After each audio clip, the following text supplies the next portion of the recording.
What you just saw were visuals from the starting point of Kumara Parvata in Dakshin Kannada district, where more than 1,000 trekking enthusiasts had gathered on January 26 this year.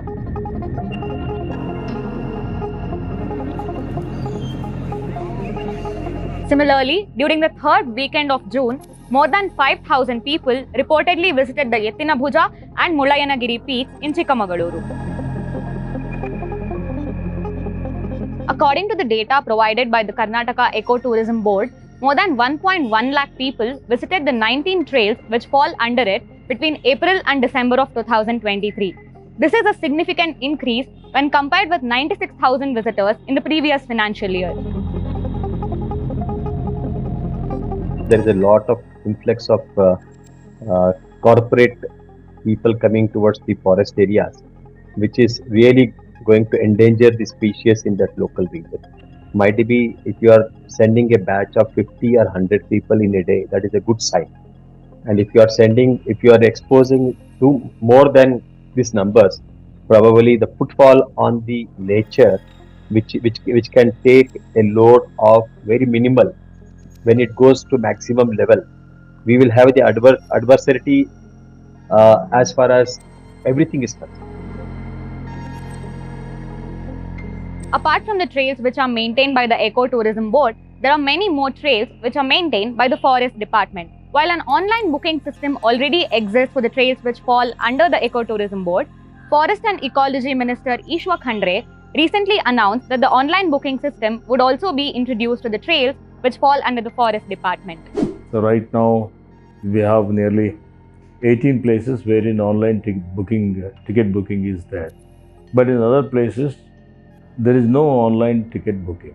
So we cannot regulate the tourists. For example, you see in the month of January, nearly 5,000 people visited Kumar Parvata. So it appeared in the newspaper also. Suppose suddenly there is a rush for the people there in the trekking places. So what will happen is lot of animals, they want to live peacefully.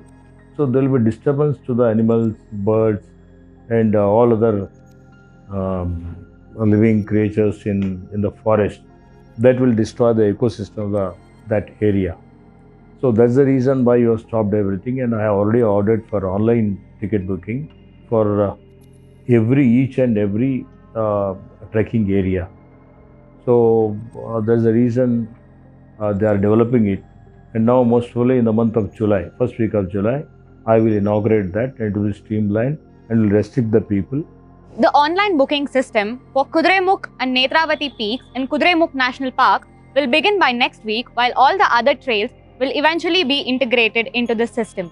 The Forest Department came to this decision after environmentalists and regular trekkers expressed serious concerns about littering and ecological damage on the peaks due to increased footfall. At Yettinabhuja, what you saw, that 20,000 people in a week or something like that.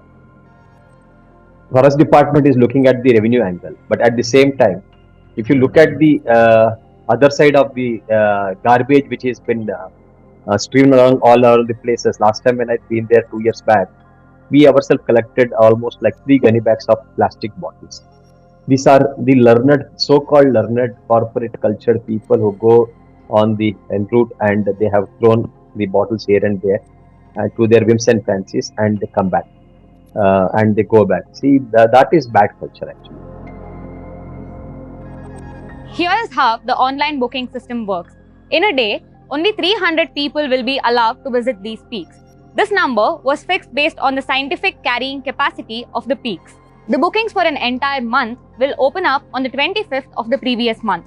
For example, if you wish to visit these peaks in August, you have to do your bookings on July 25th itself. One person can book a maximum of 3 tickets.